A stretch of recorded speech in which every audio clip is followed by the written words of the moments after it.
ইমাম আলী মাকাম হুসাইন রাদিয়াল্লাহু তাআলা বসেছেন, ওনার কাছে একজন মেহমান আসলেন। বলে হুজুর, রাতের খাবার আর কিছু নাই, আপনি যদি একটু কিছু দিতেন। আহলে বাইতের দান মানুষ বলে শেষ করতে পারবে না। আমাদের দিলে দিলে যে ঈমানের জজবাত আছে, এই জজবা ওনাদের দান। ওনারা কখনো হায়াতে, কখনো মিলাদে, কখনো ওয়াফাতের মাধ্যমে আমাদেরকে দান করেছেন। সুবহানাল্লাহ। তো ইমাম আলী মাকাম হুসাইন রাদিয়াল্লাহু বসালেন, বলে বসেন, অপেক্ষা করেন, দেখি আমার রিজিক রাস্তায় আছে। সুবহানাল্লাহ। আমার রিজিক কে বলতেছেন? ইমাম হোসেন রাদিয়াল্লাহু তাআলা। দাতা গঞ্জবত বললে প্রত্যেক এমন কোন দরবার নাই, এমন কোন সিলসিলা নাই যাদের সিনার মধ্যে মুহাব্বত জাগে না। এই ঘটনা বয়ান করছেন খুব দাতা গঞ্জবত চলে হুজুরের রহমাতুল্লাহ।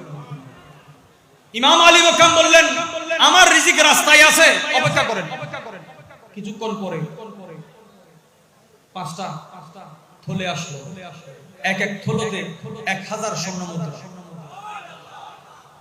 তাহলে পাঁচটাতে 5000 স্বর্ণ মুদ্রা ইমাম আলী মাকাম ওই ব্যক্তি রাতের খাবারের জন্য এসেছে, তার হাতে তুলে দিলেন। তার হাতে। তো এই 5000 স্বর্ণ মুদ্রা কোথা থেকে আসলো?